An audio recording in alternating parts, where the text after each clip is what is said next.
Welcome to Hockey Night in New York, where Islanders hockey always reigns supreme. Whether you were raised at the barn in Uniondale or born in the stable at Belmont, Hockey Night in New York is your home for all things Isles. Now, let's drop the puck and get this party started. Ladies and gentlemen, it is Hockey Night in New York. Welcome to the program, everyone. It is Tuesday, October 28th, 2025. Coming at you live from Borelli's Tap Room in Long Beach. That's right, we're here again for another watch party here. Islanders versus Bruins, dropping the puck at 7:15. Part of the Frozen Frenzy here tonight. That's right. My name is Sean Cuthbert. With me tonight is Mr. Arthur Staple. Arthur, how are you? Doing great. Glad to be back here in Long Beach. It's awesome to be down here. Yes, always fun being down here at Borelli's Tavern. Looking forward to getting involved. But before we do, I want to remind you all about our great sponsors. We are proud to be sponsored by Knock Hockey, the all-time classic made in the USA. Get your board at knockhockey.com. That's NOKhockey.com. We're also proud to be sponsored by Razor, Kniff, and Launstein, attorneys at law ready to fight for you. Check them out at razorandkniff.com. That's RAISERANDKENNIFF.com for a free consultation. And folks, if you're hanging out with us live on YouTube in the chat and you want to get your questions in for Questions Bruin, just type in Questions Bruin followed by your question, and we'll get to it later on in the show. And with that out of the way, let's start talking Islander hockey, Arthur. 4-0-1 streak here now. Who knew? 5-game point streak. Didn't we say last time that maybe they'd be on the way to doing something like this? Were we with serious about it, though? I mean, it's always good to be optimistic, but I'm glad that it worked out for the most part, other than, a little stumble on Saturday afternoon in Philly. But yeah, it's been a nice turnaround from those first 3 games. We were worried that we might not have a lot of good stuff to talk about, and it's getting a lot better. We were definitely concerned, and granted, it hasn't been perfect. We'll get into that, but definitely positive signs, definitely something for the Islanders to build off of here. Let's start talking about the games a little bit. Tuesday, the 21st, the San Jose Sharks come to town. That is a 4-3 win for the Islanders. Gave up the shorty early there, but they hang on for a 4-3 win. Got a little dicey towards the end there, but they did hang on. What'd you see there? A good effort against a team that was still hunting for their first win at that time in San Jose. I kind of harken back a couple of years ago. I remember that game when San Jose came in and they were in similar straits, came back and rallied. I think Anthony Duclair had a couple of goals in that game. You don't want to bring back those kind of memories, but that was a big win for the Islanders against a team that you obviously want to take 2 points from, especially at home. San Jose came out strong. I think, again, the Islanders a little bit too loose, a little too leaky with terms of giving up chances, and again, giving up 3 goals with Sorokin in net. But you get the W. It was an important win for them. Keep that streak going, especially being back at home. No doubt about it. And Matthew Schaefer, being the youngest guy to basically put on clothes in the NHL at this point, it seems like every record he's breaking due to his age here. He does it again. He has a goal and an assist there. That is his first multi-point game of his career. Great stuff for him. Power play goes 2 for 3. PK goes 3 for 3. Special teams look pretty good that night against, maybe they're not the toughest team in the San Jose Sharks, but still good signs for them. Yeah, and I think a team that we've seen since, especially with the game they played in the Garden for a couple nights later where San Jose did win in overtime, a lot of firepower on that San Jose team. And I think the Islanders have struggled with teams like that in the recent past. Young guys maybe don't play a lot of structure, kind of want to trade chances. You get lulled into a game like that, it can go real sideways for this Islanders group. It's good that they held on for that W. Yeah, without a doubt. And now we can move on to the following game, Thursday, against the Detroit Red Wings. You and I had a little text exchange before that game. Our expectations were low, to say the least, and it goes the complete opposite way. Yeah, real, by far their best performance of the year so far. Real start to finish, dominated. It looked like that old winning Islander DNA of the last 6-7 years, where capitalizing their chances. They weren't overwhelming anybody. It wasn't 50-10 in shots on goal. Right. When they got their chances, they went in the net. They kept pushing. Really good night from a lot of guys, especially Anders Lee. You're just seeing a lot of good stuff, I think, in that game, defensively as well, which was a big key. Yeah, no doubt. And also, we've already talked about the top line there and the combination specifically between Horvat and Heineman, and they connect for 2 almost identical goals, right? Basically, one-timer across the net there, and Horvat with the dish and Heineman with the shot, and they look great. Yeah, we were, I think like everybody, we were questioning whether Emil Heineman could handle that spot, and I think not only is the chemistry good, but I think playing with those two guys in Horvat and Druin, who have been top 6 guys for a long time, boosting Heineman's confidence. He knows the positions to be in to score goals too. When you see that identical play where he's got the off wing one timer where he's coming down the right side, if he can kind of be that guy, that 20, 25 goal guy, basically out of nowhere, where we didn't know what we were going to get out of this guy. What a huge development that'll be for this forward group. Yeah, very surprising, but pleasant indeed. Riddick gets himself another win there, 32-save win. Big save, Dave. I think a lot of those saves came late in that game after it was pretty well in hand. Yes. But you still want to see him keep going. 2-0 so far. He's going to play in Carolina this week. We'll get to that one later on. That's going to be a pretty stiff test. But this guy is, he was a little bit of a wild card, I think, coming in with some of the seasons he's had recently. But he seems to be embracing that role of being the solid backup. That's what you need, because we said it many times. He's going to be a 25, 30-game guy. They need good performances, and they need points out of him when he's in net. So far, so good for Riddick, for sure. And somehow, despite getting 7 goals up on the board, Matthew Schaefer held off the score sheet for the first time in that game. Yep, but he still played a ton. What was it, 25 minutes in that game? I think you're just seeing him. You want him to have those nights, too, where he's not out there hunting for his points necessarily. Like, a lot of players do that in blowout games, whether it's either way. But he is out there learning, developing, using his incredible skills, his skating, his sort of effortlessness and his energy in terms of playing major minutes.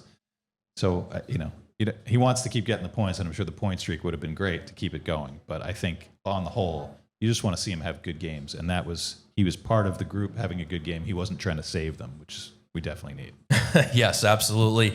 Moving on to Saturday, the Islanders train finally hops off the tracks a little bit there. They get the loss in the shootout. As far as I'm concerned, they lost in a tie. That's how I look at it. I can't wait till the shootout is gone, maybe one day. But this is kind of a reverse of the Ottawa game in the sense that they build up a 2-0 lead.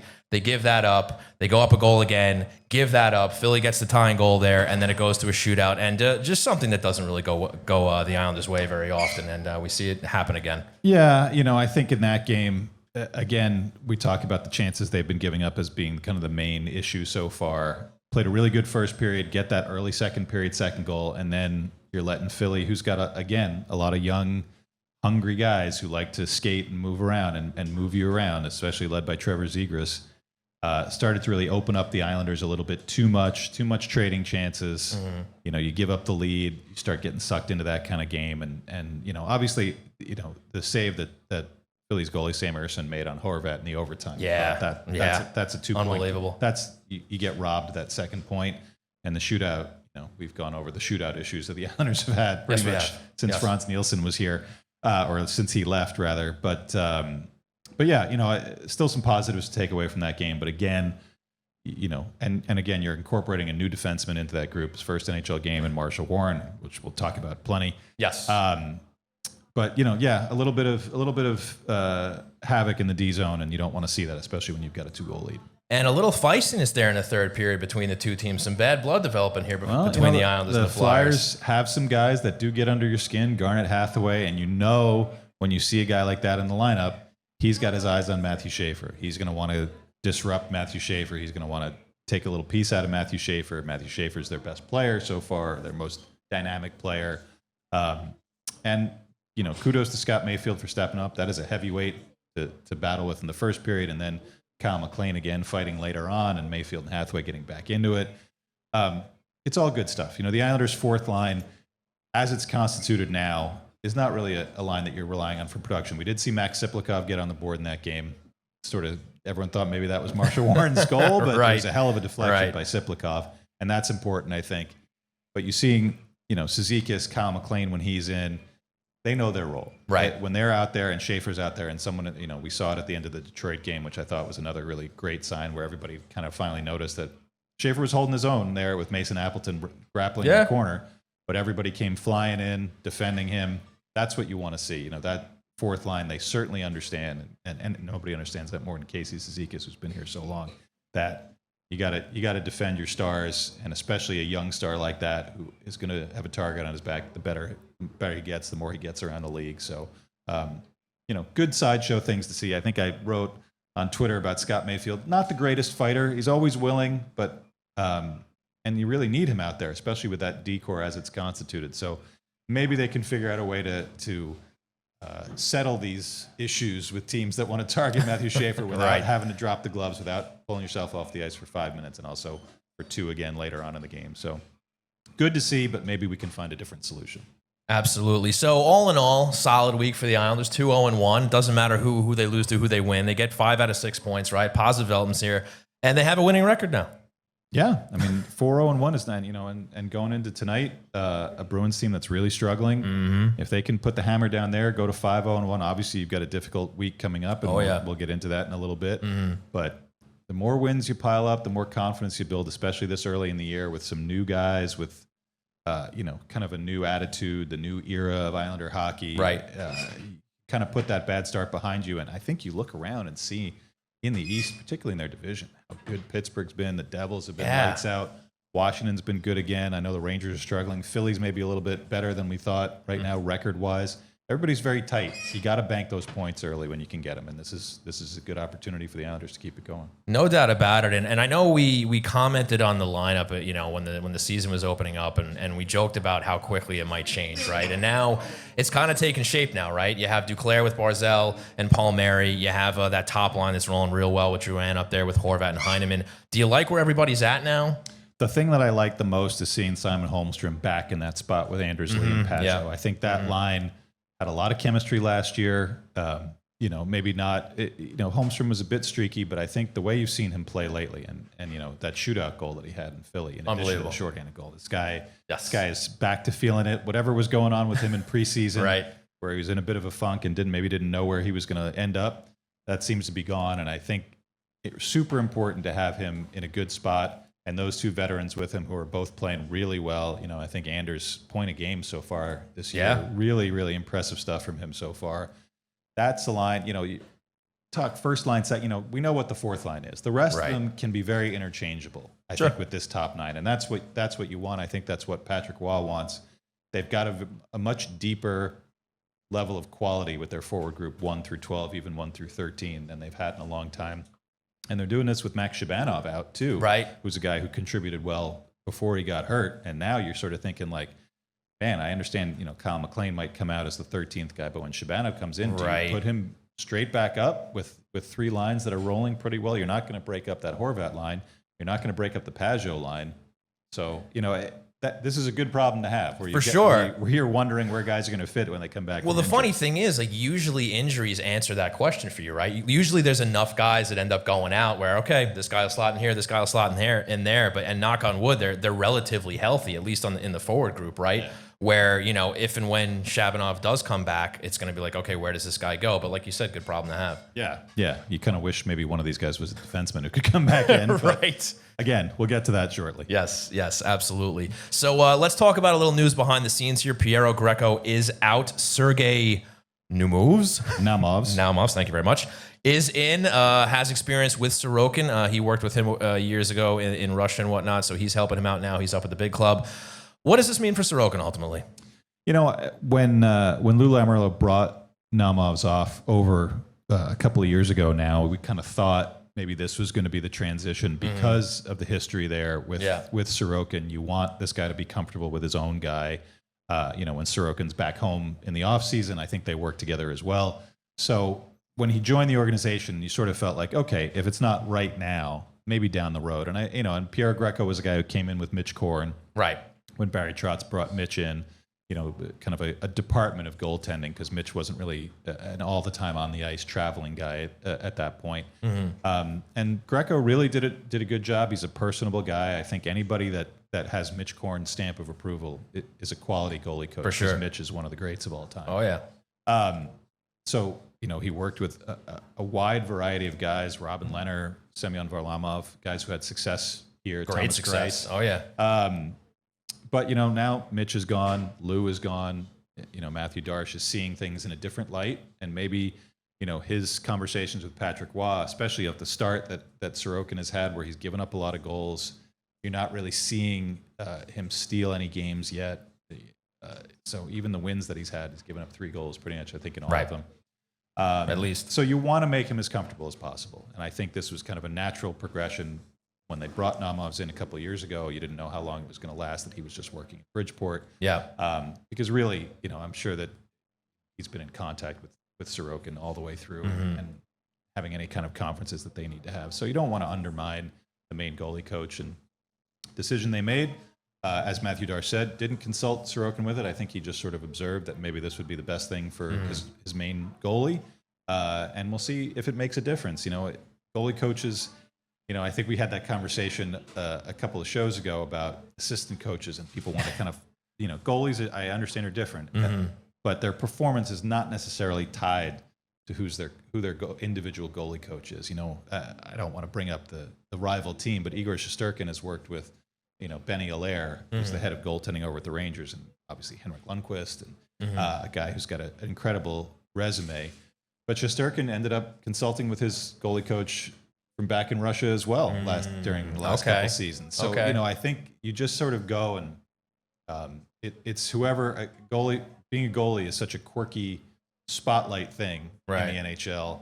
I think you just want the ultimate comfort, and the guy that, they speak the same language, that might help a little bit. David Riddick is Czech. He might speak some Russian as well. Obviously, Semyon Varlamov. You've got a goalie room now that is pretty aligned Eastern European. So maybe this is the style of guy that they all need in there. Interesting. And again, you don't want to see anybody get fired. And Pierre Greco has been a great coach here for a long time, but change happens when you bring in a new GM. So this is just one of them.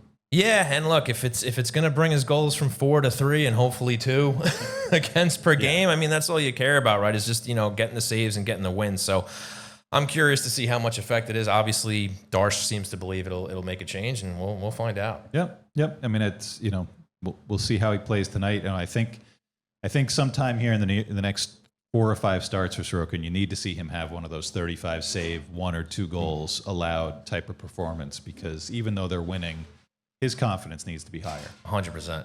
No doubt about it. So let's move on to the special teams. Now, if you set the bar low, I have some positive news for us here, Arthur. The New York Islanders are essentially at the top of the bottom third of the league. I mean, 20th and 21st overall, Arthur. How many times in the last year, I wasn't co-hosting the show with you, but how many times fans or whoever would say, even guys on the Islanders, if they only had league average special teams, they would have made the playoffs last year. Right. Might have been true. I'm not totally sold on it, but might have been. Here we have league average special teams. Just below league average. I mean, it's below. It's still early. They're kind of in that 21st overall for power play, 18.5%. Penalty kill, 20th overall, 74.1%. I mean, considering what the percentages were for the penalty kill last year, 74.1 sounds like 94.1. Correct. So, good start. And again, I thought the goal that Holmstrom had, that connection with Pajot, Horvat's had a shorthanded goal. They are an aggressive penalty kill even when it's not going well. A couple of years, couple of years ago for Holmstrom when he had the 5 shorthanded goals, that wasn't a very good penalty kill, but it put people back on their heels. You have that aggressive penalty kill. You have the threat of scoring goals. You can live with 75, 77%. You can live with being 17th because you're going to give up a couple, but you're going to score a couple. So the net result is probably as good as a team that just blocks a ton of shots and their goalie covers up a lot of rebounds. So, they're not going to be top 5. They're not going to be that. They don't really have the horses, especially on D, not in the kill. Top 5, no, and the goaltending really right now. Right, fair. Top 5. Yeah. So you can live with 20th. You can live. I'm good with it. You can live it's with progress. 17th. If they get up to 80% this year, I consider that a win because they'll have 6 or 7 shorties. That's the net result you want, considering what went on last year. Now, granted, only 8 games here, but have you seen a difference as far as what they're putting out there on the PK and the power play to improve this, to the 10 ranks up? I mean, power play, obviously, it's personnel. You've got a guy in Drouin who's played on top level power plays before. He knows how they work. You've got Barzal healthy. You've got his connection with Schaefer, which I think.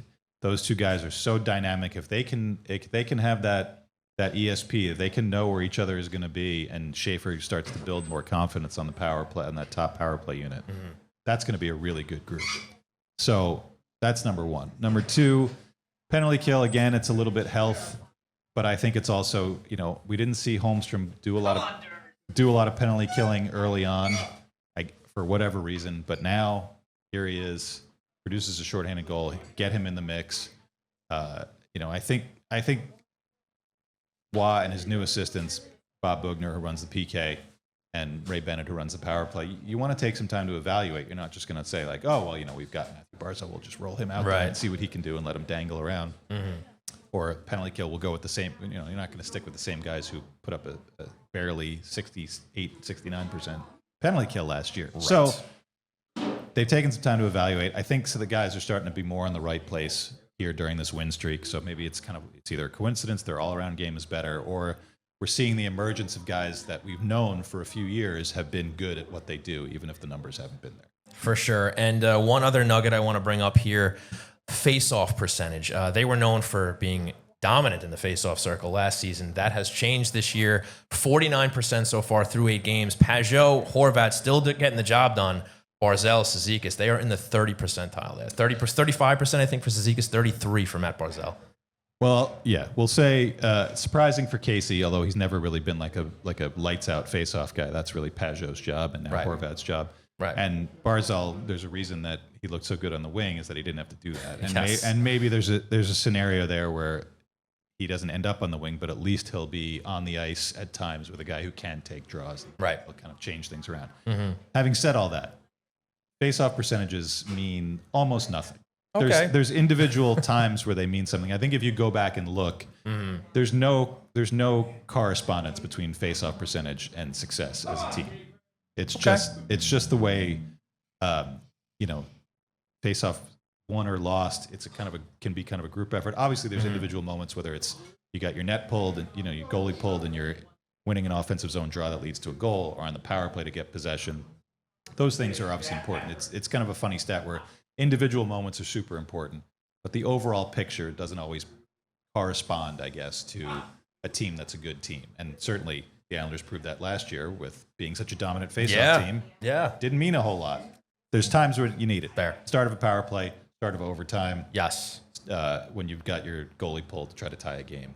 All important situations, but overall, not that important. Okay, face-offs, not important. So to wrap up this little segment here, we're going to do it in song like we have the last few weeks. Arthur, what is the anthem for this week? Well, since we've been talking, we're going to talk about Matthew Schaefer, and we're obviously going to talk about Marshall Warren, a couple of young guys. I'm going to go back to my old punk days, a band from Olympia, Washington called Fits of Depression, who I had the pleasure to interview back in the back of CBGB's way back when. Wow. They have a song called Young and Free. That's one of my all-time favorites, so it's probably been about 30 years now. I don't know where those guys ended up, but they were one of my personal favorites, a couple of good punk albums they put out. So Young and Free is the way that the Islanders stars are seeming to be playing. We can throw Heineman in that group too. Sure. And it's a good feeling. It's kind of different now to have that, to talk about youth and the Islanders these days. Yeah, it's a nice change, and this is another tune I'm going to have to check out. I'm not familiar with like it. Now, real quick, you said back in your punk days. Now, were there mohawks involved? Were there leather studded jackets? As you can see, I'm pretty follically challenged as it is right now. Back in the old days, I could never really pull it off. So I dyed it platinum blonde once when I was 17 or 18, but that's about it. Okay, a quiet punk. Yeah. Okay, all right, fair enough. All right, well, that's going to do it for the opening here. Now we're going to go into What's on Tap. And now, it's time for What's on Tap. A look ahead at the Islanders' upcoming schedule. That's right. I'm going to repeat the fellow who just said that. It's time for What's on Tap. A look ahead at the Islanders' upcoming schedule. It all starts with tonight. The Islanders ship up to Boston to play the Bruins.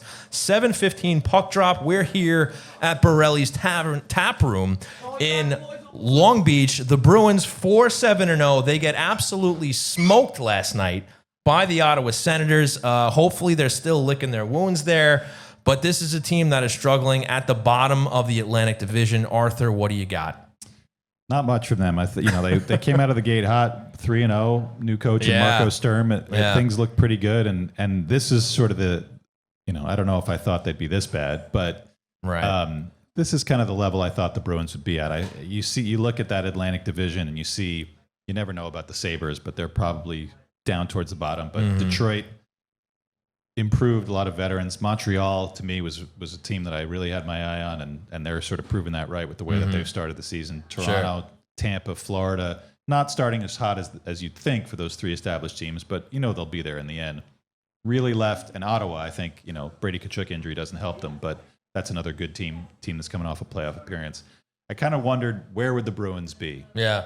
They kind of, to me, were kind of the bottom of that group of 8. Yeah. And here they are. I think Marcus Sturm is going to be a good coach. He seems to have the right kind of energy and passion for it, but they just don't have the horses there anymore. They obviously traded Brad Marchand. They still have David Pastrnak. They've got Morgan Geekie, who's off to a really good start this year with 7 goals, but not a lot else. And you already see a lot of their fans on social media talking about, well, what can we get for Pavel Zacha? What can we get for this guy? Right. So it's a tough time there in Boston, and I do kind of wonder. They've changed the coach. They've kind of committed to maybe some sort of rebuild, but I don't know how much quality they have in their prospect pipeline. They've got some young guys that are starting to help out, but, and they've obviously got Charlie McAvoy, Long Beach's own. Which is kind of a nice sidelight to tonight's game, seeing 3 of the guys that are Long Island born playing the same game. But yeah, they don't really have a lot else. And you thought, okay, well, they've got him. They've got some decent D. Nikita Zadorov is a decent player. You've got Jeremy Swayman, who's a top 15 goalie in the league. But I think the Islanders have seen that lesson up close too. It doesn't matter what kind of quality goalie you have. If you're just not playing well around him, the goalie's not going to be able to save you. And last night was really kind of an extreme example for them of how they just weren't playing well. Now they've got Jonas Carpasalo going tonight, so you got a backup goalie. You'd like to see the Islanders take advantage early. Well, not only that, but he's only got 1 win in the season so far in 4 starts. He's 1-3-0, 4.03 goals against average, .845 save percentage. Actually sounds a little familiar to somebody before he started getting a couple of wins this season. But this is a guy hopefully the Islanders can take advantage of. And not only that, they knew the assignment last week, taking advantage of a Detroit Red Wings team who was on the second of back-to-backs. Boston, same thing tonight. Let's see if they can do it. Yeah. You want to be able to see. I think some of the Islanders' failings in recent years have been not being able to take advantage of that, where they're the rested team, where you start to put a team on their heels, make them work harder. By the time they get to the third period, nothing's going for them. Right. So, these are 2 teams that don't score a ton, or the Islanders have scored a lot, I should say, but maybe would like to tighten up their defense a little bit. And you'd love to see the Islanders not get into the track meet, especially once they get the lead, like they did in Philly, where they can shut it down. Shut Pastrnak down. Don't give them power play opportunities, and just sort of keep it as low event as they can. This is a very winnable game for the Islanders. We will see if they pull through. Now, moving on to the next game, to Thursday. This is when the test, I think, really starts for the Islanders here. Look, they played Washington earlier. They played Edmonton and won. That was very nice. They played Winnipeg, dropped that one. But the rest of their schedule are kind of beatable teams, right? Teams that they could hang with, teams that they could beat, and they've proven they could beat some of them, right? But we're looking at now back-to-back games on the road against Carolina and Washington. Carolina, we know the history with the Islanders in that squad. Always a tough time. Carolina is expected to be at the top of the Metro. They aren't right now because the Devils are on fire right now, but real tough task here. Yeah, and you want to meet it head on. This is a team you're going to see a few times, and if the Islanders manage to make the playoffs, I feel like it's just inevitable that they're going to play Carolina in the first round, no matter even if they don't make the playoffs. No matter where they finish in the division. It just seems like them and the Hurricanes are sort of drawn together to meet up. So you want to be able to prove yourselves against them, and again, that is a game that you want to see them play the way that they did against the Red Wings. We're keeping the chances to the outs, keeping the opposing team to the outside, because Carolina just relentless with that forecheck and funneling pucks to the net. Frustrating to think back to all of the fluky goals that they produced in those 2 playoff series the last couple of years before last season. Oh, we remember. And that is by design. That's the way Carolina wants to play. Yeah. And they've got, real high-end guys. Seth Jarvis is really a star now in this league. Sebastian Aho has done a lot of damage to the Islanders over the years. Sure has. So, you can't look past tonight, obviously.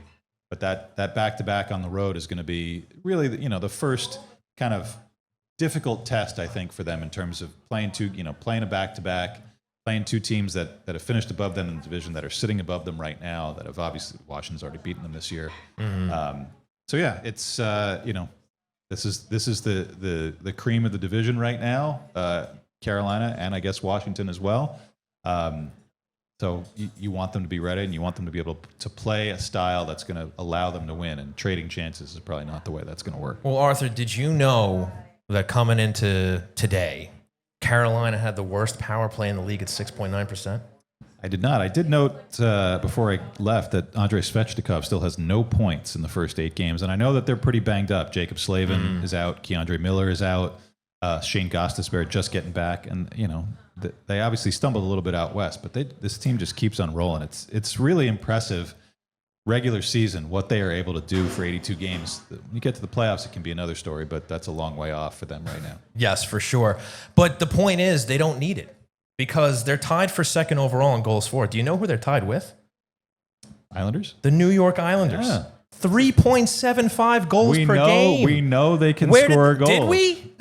Did we know that now. We do know it now. But coming in. Yeah, it's been really impressive, and I think that's probably Patrick Waugh. That is the style he wants to play. He wants to be able to produce a lot of goals in a game. Right. I think you'd love to see them maybe, give up a couple of scoring chances of their own to take away a few from the opposing team, because you can't. I think it's been proven when the data comes in that if you are a team that consistently gives up that many high danger chances a game, I'm sure that they're just below 8, but they're still last in the league. You can't be giving up more than 5 a game to be a successful team. You just can't. Of course. So, defense, obviously, we love it. We love the offense. We love to see them score goals, but you still would like to see them start to develop a little bit more of a trend to keep things under control. Gotta tidy things up in the back end for sure. All right. Going into Halloween Friday night in D.C., as we said, is this going to be a scary night for the New York Islanders? Well, let's hope Alex Ovechkin gets number 900 before that, because it's coming. Sorokin is in net. He's happening. Getting it. It's happening. It's an ironclad guarantee, and I don't know if they're going to stop the game and do all the stuff they did when he broke Gretzky's record. I hope they do. last year.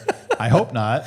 I hope they do. Just for the laugh. Well, the Islanders did win that game, so right. Maybe that was the Mark Ackholm show. That's right. Yeah, that's right. Got to bring him back. So that's probably going to happen. But I think Washington stumbled a little bit too. Ottawa tuned them up over the weekend as well. So I'm interested to see what the Caps look like. I didn't think that they would be as good as they were last year. Same. I think Ovechkin is still Ovechkin. I don't know how, not having that record to go for, I don't know how motivated he's going to be all season long. Yeah. But they have established that they can win games. So, it's always tough to play there. It's just, there's places in this division that bring back some shiver-inducing memories for the Islanders, and that can be one of them. Yes, absolutely. And one guy, if they end up drawing him here, who has outstanding numbers so far, Logan Thompson, 5 wins, 1.50 goals against average, and a .938 save percentage. He is playing very well. I never thought that, even when they traded for him last year, that duo of him and Charlie Lindgren would be this good. Yeah. And to be able to carry that over from last year to this year, definitely not a fluke. These are 2 good goalies and pretty cost-effective ones, too, for them. And Tom Wilson leading the squad with 11 points so far. Yeah, he can play when he's not trying to kill people. This is true. He can play. And he's killed a few Islanders in his day, too, unfortunately. We remember that. All right, one more left on the docket here. Sunday, November 2nd, 5 o'clock. The Columbus Blue Jackets come to town. The Islanders are back home. This is a team that's 500, 4-4 on the year so far. They had mild success last year. Obviously, very impressive there. They almost got into the dance, just fell short. What do you see from this team this season? Still a good young team. You know, I like Dean Evison. I think he's done a good job there. The incredible emotion of coming into a team that lost Johnny Gaudreau the way that they did in such tragic fashion before last season. They really banded together. I think their goaltending is still a little bit suspect for me. I'm not a huge Elvis Merzlikins guy. I think Jet Greaves, their backup, is going to be a guy who emerges as their number one at some point. But, Werenski is such a good defenseman. They've got some good young guys up front, Kirill Marchenko. It's an interesting mix. They added Charlie Coyle in the offseason. They added Miles Wood in the offseason. I'm kind of curious how their season is going to shake out, just where we've talked about all the other teams in the Metro Division about where they seem to be headed. They're kind of bobbing around in the middle. Them, Philly, the Islanders, Rangers, don't really know which direction they're going to go yet. But yeah, they need to start winning games too. I think the pressure is just on these teams that have not gotten off to these crazy starts, like the way Jersey and Pittsburgh and Carolina have. I think Pittsburgh, everybody assumes will come back to earth, but with Sid and Gino playing the way that they are, you never know. It's unbelievable what's going on in Pittsburgh right now. So I'm interested to see what Columbus looks like. Those games are always, kind of hit or miss for the Islanders when they play a Columbus team, especially coming off the gauntlet that they're going to have Thursday and Friday. So that'll be interesting to see when they get back home. Yeah, no doubt about it. And one more note here. If there's any game to win the special teams battle, it's this one. They are dreadful this year. In fact, their numbers look like the Islanders did last season. They are at the bottom of the league, I think 31 and 32 in both categories. Okay, well, take advantage. Take advantage. So that's going to do it for What's on Tap. I want to thank everybody here at Borelli's Tap Room and also everybody tuning in live in the chat on YouTube. We're going to take a quick break. When we come back, it's time for Hero of the Week. When in need of representation, it's not always easy to know where to turn. But whether you've been accused of a crime or need to go to court, Razor, Kniff & Lonstein, attorneys at law, have you covered with over 100 years of combined experience.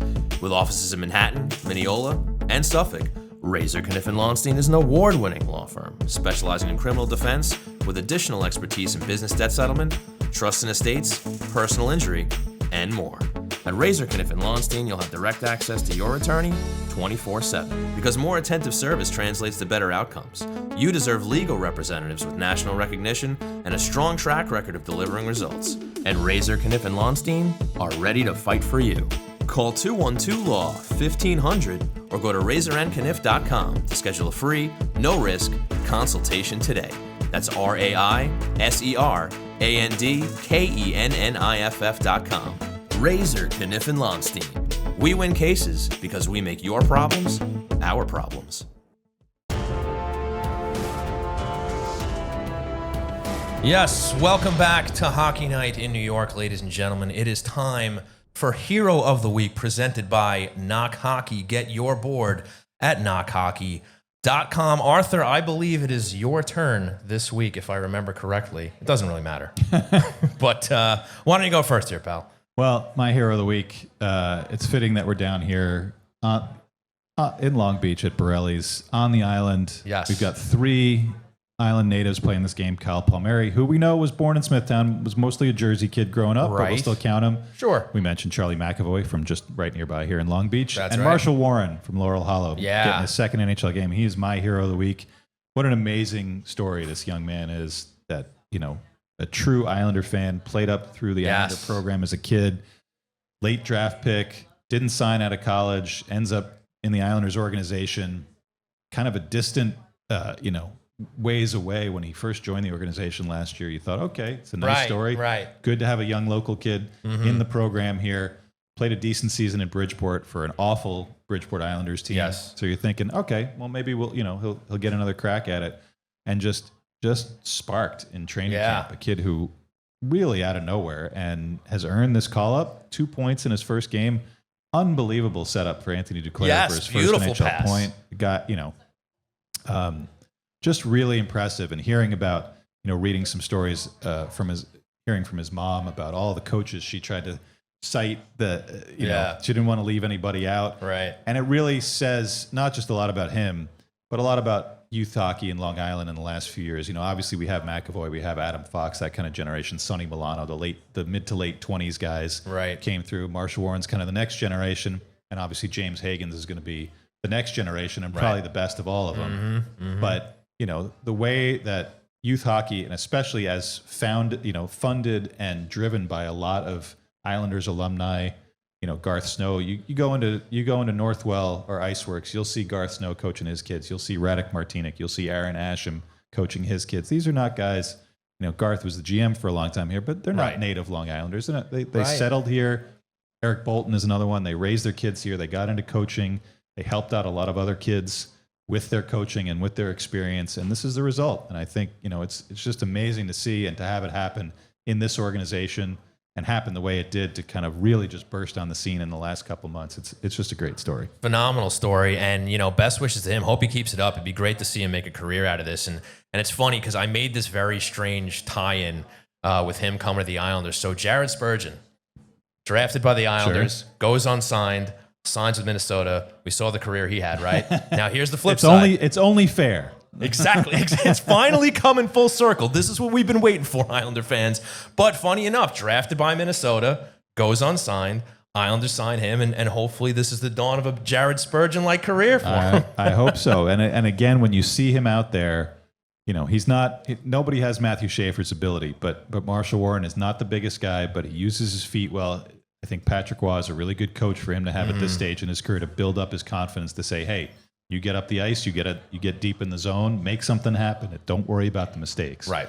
And, the way that they're going to be able to build, if he is someone who's a legitimate third pair guy, if he can be an NHL player, you've got Keyshawn Aitchison coming, another more of a big, sturdy type player. You've got Alex Romanov locked up for a long time. You can see a path now when the Pellics and the Pullocks and the Mayfields have aged out right. or moved out. Right. This is not going to be a huge reset on defense. In fact, maybe they'll be better. Maybe these young guys will have enough experience that they'll push these other guys out. Matthew Schaefer is going to be a guy who's the number one defenseman. He's basically the number one defenseman right now. But when he's more established in that role next year, if you've got Marshall Warren playing behind him, and then in a couple years you've got Keyshawn Aitchison playing on that left side as well, that's a formidable group, and they're all young.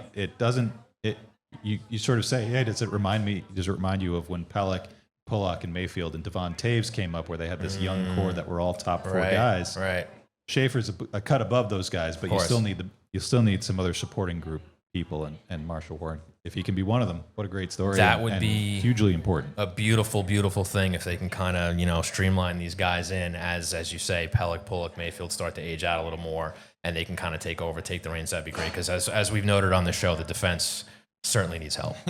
That needs a burst of youthful energy, and I think that's good to see Marshall Warren providing that. No doubt about it. So great pick there on the Hero of the Week. I'm going to give you mine now. Emil Heineman. He has the power play goal against San Jose, gets the 2 goals against Detroit, looks great with Horvat, as we noted before, but this is a guy who, I didn't know much about before he was brought over in the Dobson trade. Obviously watched some highlights, looked into him. I like the fact that he was a bit of a spark plug. He's a hustler. He's a guy who, plays hard every night.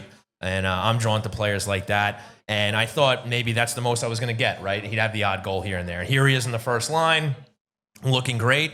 We'll see how long it lasts. Hopefully it does. Small sample size so far, but I love what I see out of him so far. He's my hero. Yeah, it's a good pick. He's he's leading the team in goals, or he's tied with Bo Horvat, but a true top 6 forward so far, and that's what we were wondering about. So if he can fulfill that role, as long as he can do it, great. Yes, indeed. So that will do it for Hero of the Week, presented by Knock Hockey, the all-time family fun classic. Get your board today at knockhockey.com. And now I'm going to tell you all about Isles Fix. That's right, ladies and gentlemen, Islanders country. Get your daily fix of Isles news, highlights, and analysis by subscribing to Isles Fix, the Monday through Friday Islanders newsletter sent directly to your inbox. Sign up for free or become a paid subscriber for added benefits at ilesfix.substack.com. And so, folks, want to thank you all for tuning in here at Hockey Night New York. I want to thank you for hanging with us here at Borelli's Tap Room in Long Beach. We're going to take one more break. All right, boys, do you remember the game Knock Hockey from when we were kids? It's an absolute legendary game that they stopped making a couple years ago. However, it's back, baby. You can go to knockhockey.com, that's N-O-K hockey.com, and get it for your kids or your nieces and nephews or some random neighborhood kid, because they're all going to need it, because otherwise they're going to be playing video games for the next 6 months. And if you don't have kids, get it for yourself, or better yet, your girlfriend. She'll be hurt and confused at first, but once she starts slamming that puck around, she's going to love you forever, or at least the game. Go to knockhockey.com. It's a little pricey, I'm not going to lie, but it's made with real wood by hand in Michigan. When's the last time you heard of a product being made like that? This holiday season, be an absolute legend, make everyone happy, bring the family together. Go to knockhockey.com. Attention all artists, storytellers, and creators of all kinds. It's time to make your content stand out above the rest, and Floored Media is the place to make your visions become a reality. Maybe you want to elevate your podcast and add some video, or turn that novel you wrote into an audiobook. Or maybe you just need the right space to produce your daily vlog.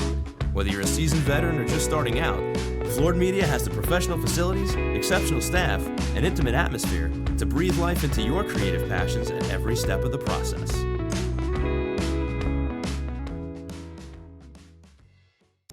It's time for Questions Brewing. So go ahead, ask us a question.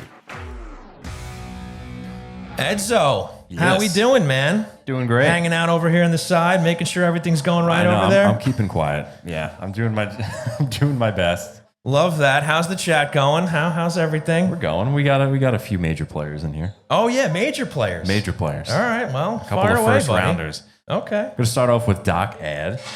All right.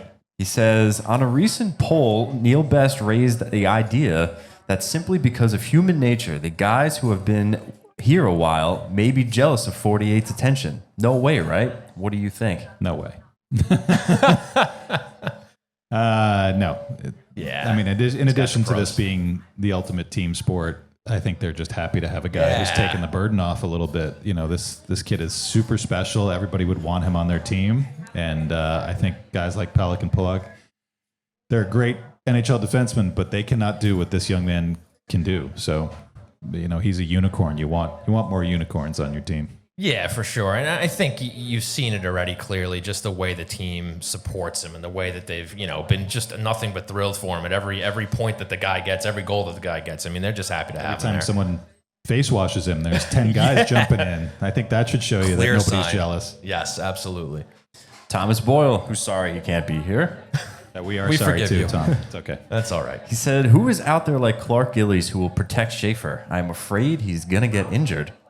Sorry, Arthur, I No, didn't cut go you ahead. off there. You take it. But I did say I might have even said this on the show already, but I do watch him, and now that I'm just so excited by how amazing he's been so far, I'm like, put some bubble wrap around this guy. I mean, because I'm just deathly afraid of it. I'm deathly afraid of the, things going wrong, especially, being Islander country, right? And because it's kind of Murphy's Law around here. If anything that can go wrong will. Not trying to put any bad omens on the player, but to answer the question, it's obviously not that day and age anymore, right?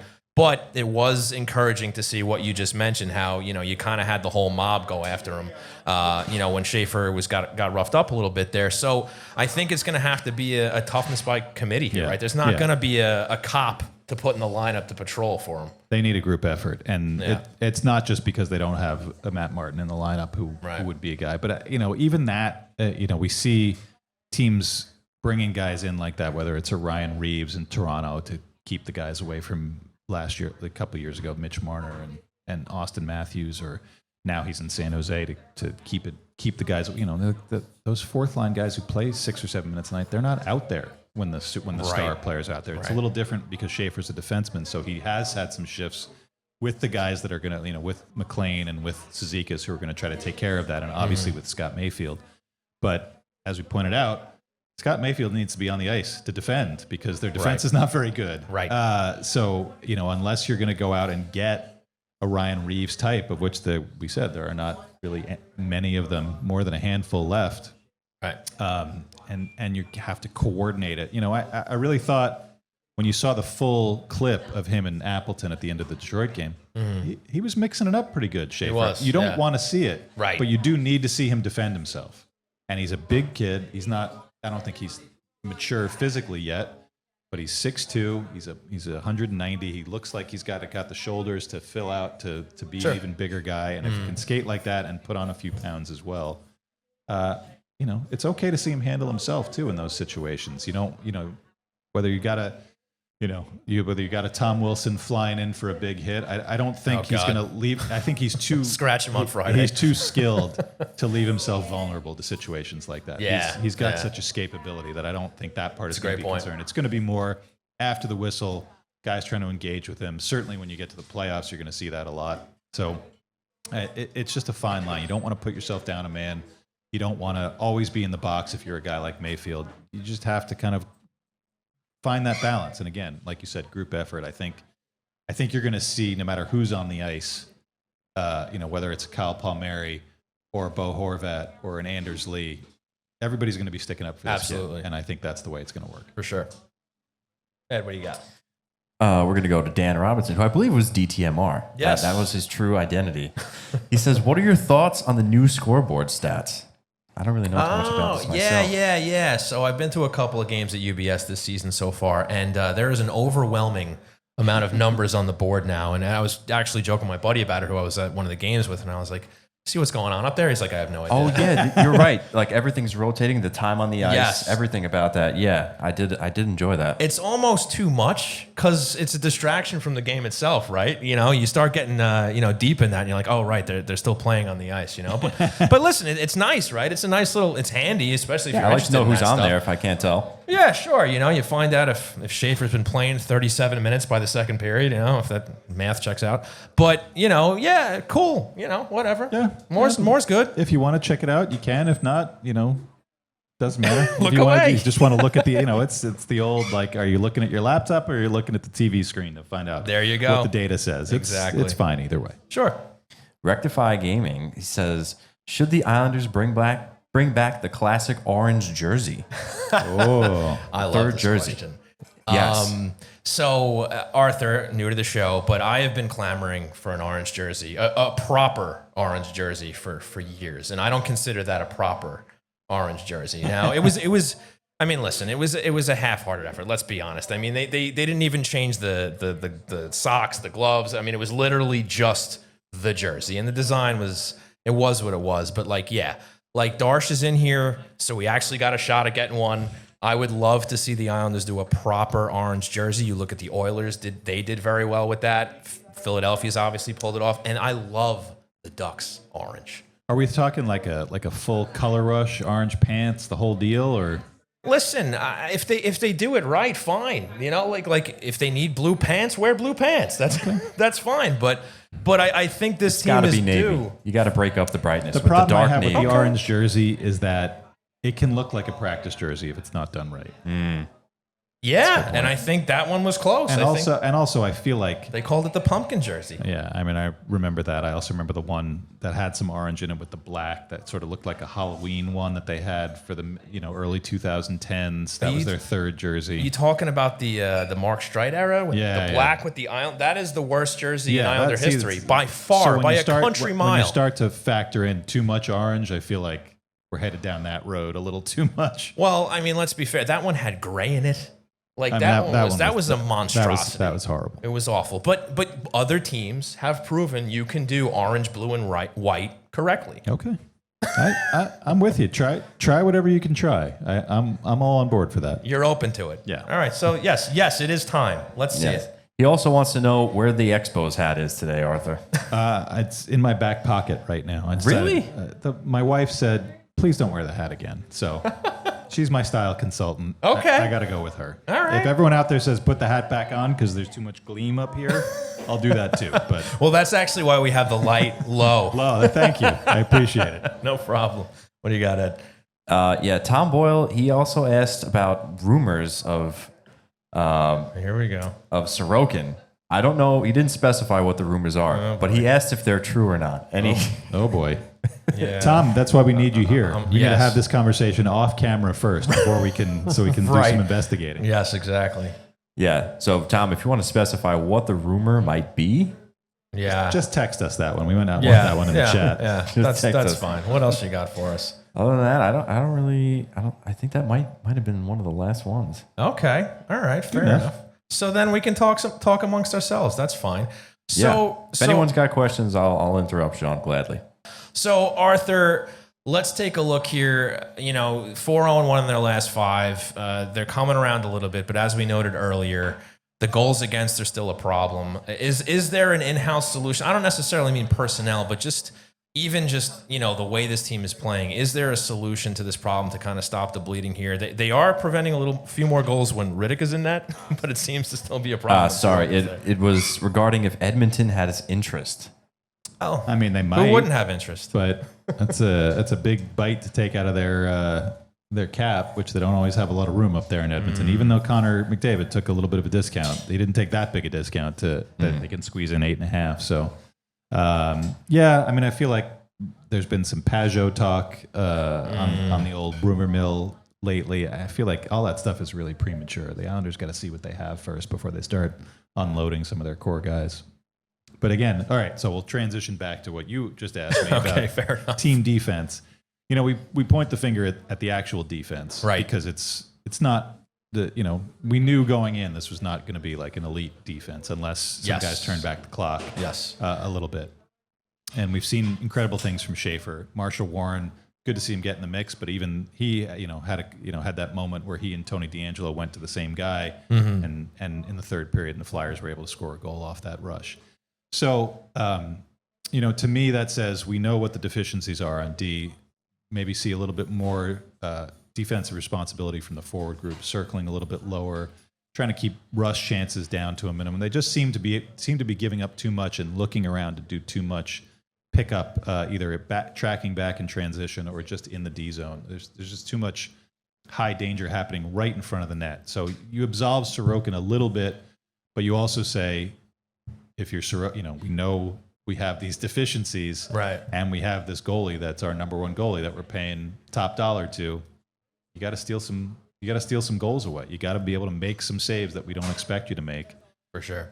Which is how you try to get under 3 per game, get his save percentage up, get his confidence up, and get the team's confidence up to say, okay, we're going to have some breakdowns because we're playing this up-tempo style. Our goalie's going to save our bacon here, instead of saying, okay, well, he didn't stop at that time, so now what do we do?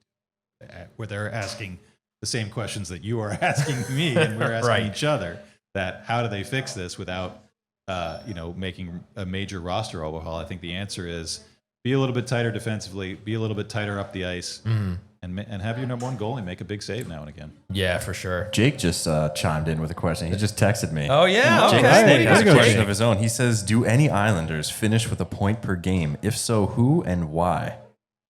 Okay. I would say Barzal is always the likeliest candidate for that. It'd be hard for Schaefer to really come through with that. But I think now that I've watched them play, I think Bo Horvat might be my pick to be an 80-plus point guy. Just the way that he's scoring, the way that if Emil Heineman is going to be his line mate the whole season, you could see him putting up one of those, 33, 50, 83 type seasons. It's not so far-fetched. I think this is a guy who we've seen him have some really good seasons so far in orange and blue, and we know what kind of leader he is. But the fact that he has helped create this line that's really been their best line all season long, I think that's his biggest accomplishment to me so far. And the points are coming, so not out of the question. Yeah, I'd have to say that him and Barzal are your two lead candidates there. But to kind of stay on this point per game theme here, it's just impressive to see so many guys around that pace right now. I mean, sure, it's still young, it's still only 8 games, but this is a team that is not known for that sort of pace, even this early in the season, right? But to see names like Drouin floating around there, Barzal, Horvat, Heineman even to a degree, right? Yeah, and Schaefer, of course, right? I mean, Anders Lee? Anders Lee, yes, absolutely. Now, listen, the dude's in his mid-30s. I hope it continues, and maybe it tails off eventually. But what a great start for him too, right? I mean, it's just very encouraging to see. I'm in my mid-30s. What's that supposed to mean? Well, you're also not in the NHL, Ed. Yeah, you're right. So, okay. your point per game isn't a concern right now. That's like the life equivalent of someone my age. So. Gotcha. But again, very encouraging to see because, I mean, this is a team that's always struggled scoring. And the funny thing is now they're getting the goals, but now they can't prevent them, right? They can't seem to just have both things going at the same time. I mean, then we'd be making Stanley Cup plans if they had them both going at the same time. Well, isn't it about time, Arthur? Okay, if you say so. I mean, we've been waiting for a long time here, bud. But look, still early. One could regress to the mean. Hopefully, it's the defense preventing more goals that regresses to the mean, instead of the other way around. But I think you have to look at Horvat and Barzal as probably, to me, the only two guys that are really realistically gonna be close to that. I'll agree there. Yeah. Well, speaking of those guys, Jake also hit me with another question. He said, more. Let's outside go of real quick. Barzal, Schaefer, Horvat, and Sorokin, if the Islanders were to make it to the playoffs, who will be the player that helps lead them to it? The hero of the season? Yeah, besides those guys. Who's a key guy besides like the big four that leads them to the playoffs? Almost an unsung hero. I'd say Simon Holmstrom might be. I like that pick. my pick there. A guy who we want to see take that step to the next level and become a 25-goal guy and become a good penalty killer. Become a penalty killer that's part of a good unit. But we're not expecting it necessarily. So maybe when we're talking about unexpected guys that can help push them up the standings, he might be my guy. Was Kyle Palmieri on that list? It's another good choice. Oh, No, he was not. He said He's- outside he's of my guy. Barzal, Schaefer, Horvat, and Sorokin. Yeah, Palmieri. Yeah, he's a vet. I'm going to He's go great. with Kyle Palmieri. Yeah, Nice. he's a guy who I think he's been a great Islander. You know, maybe a little inconsistent here and there, but I mean, I'll never forget when he first came to the team, playoff performer right off the bat. A little slow out of the gate when he joined the team, but this is a guy who's clutch, right? And if they're going to sniff the playoffs this year, I think he'll have a lot to do. Don't with forget his hat trick. Waz's first game. That was, I believe that was. That's right. He had a hat Oh, trick. yeah. Waz's very Good first game, memory. he had a hat You're trick. paying attention, bud. Yeah. Look at you. Yeah, I mean, Kyle Palmieri is one of my favorite guys, so you got to remember his hat tricks. I love that. Games. What do you think that Matthew Darsh needs to see out of this team to even consider looking to add?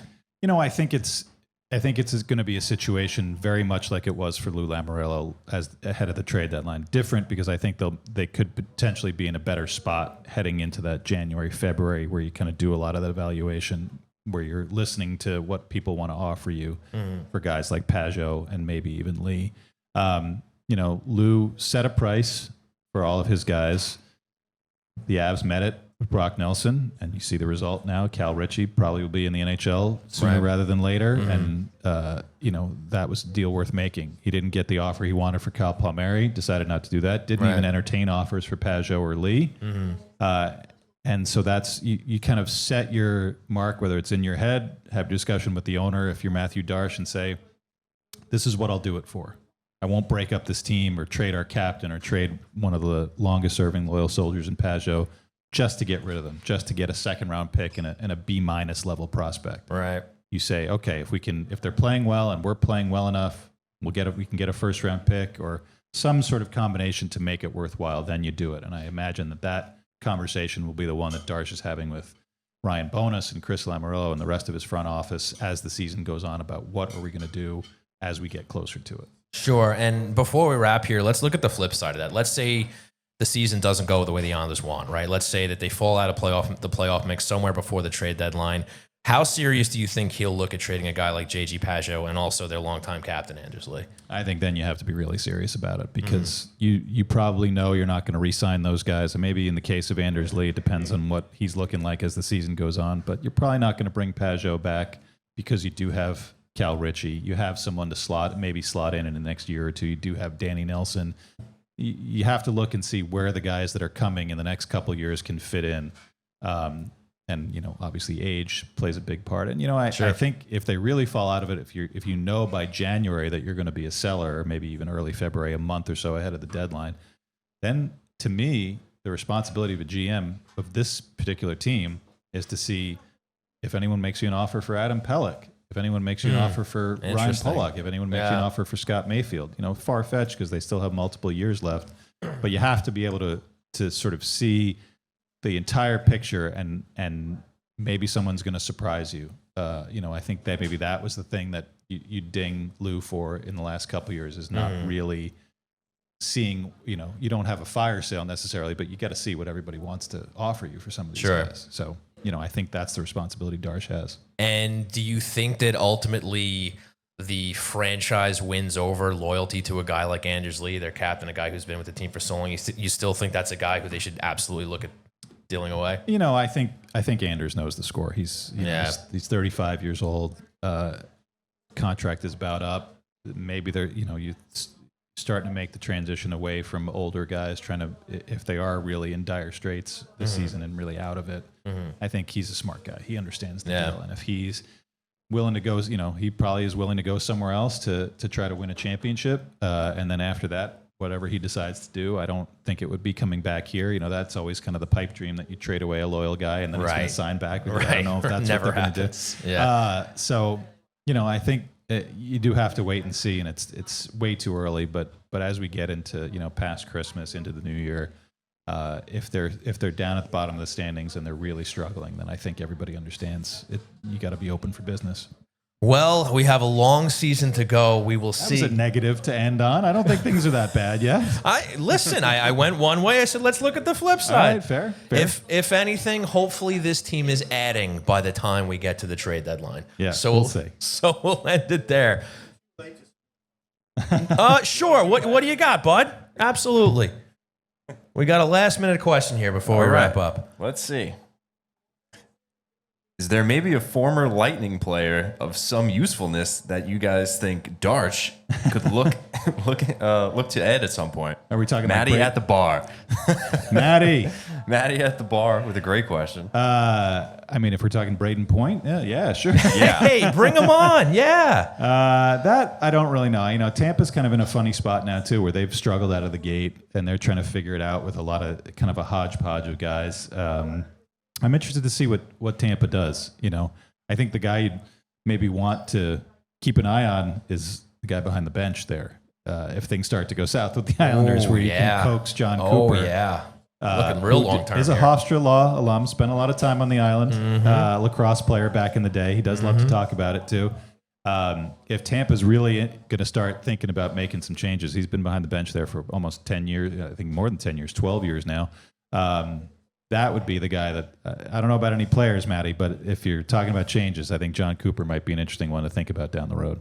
You know, not a bad consolation prize for a season that goes south, right? Exactly. Yeah. All right. Well, I guess a bit more of a positive note there. Sure. Now we're talking upbeat. All right. Well, folks, want to thank you all for hanging out with us here at Hockey Night New York. Thank you for tuning in live at YouTube. And, of course, a big thanks to Borelli's Tap Room here in Long Beach for hosting us. Really appreciate it. And before we go, I want to thank our wonderful sponsors, starting with Knock Hockey. Less scrolling, more scoring. Get your board at knockhockey.com. Also, a big thanks to Razor Kniff and Launstein Attorneys at Law, ready to fight for you. Nobody likes going to court, but if you have to, call 212-LAW-1500 for a free consultation. And before we go, folks, remember to rate, review, and subscribe if you haven't already. Arthur Staple, where can we find you on the internets? Stape NHL at Twitter, Art Stape on Blue Sky, and that's about it for now. You can also find myself on the Twitter at Shawnee Hockey. You can follow the show on all social media platforms at Hockey Night NY. You can check out the website at hockeynightny.com. And I think that's going to do it. So for Arthur Staple, for Edzo, we're getting ready for Puck Drop here. I've been Sean Cuthbert. We've been Hockey Night New York. We will see you next week.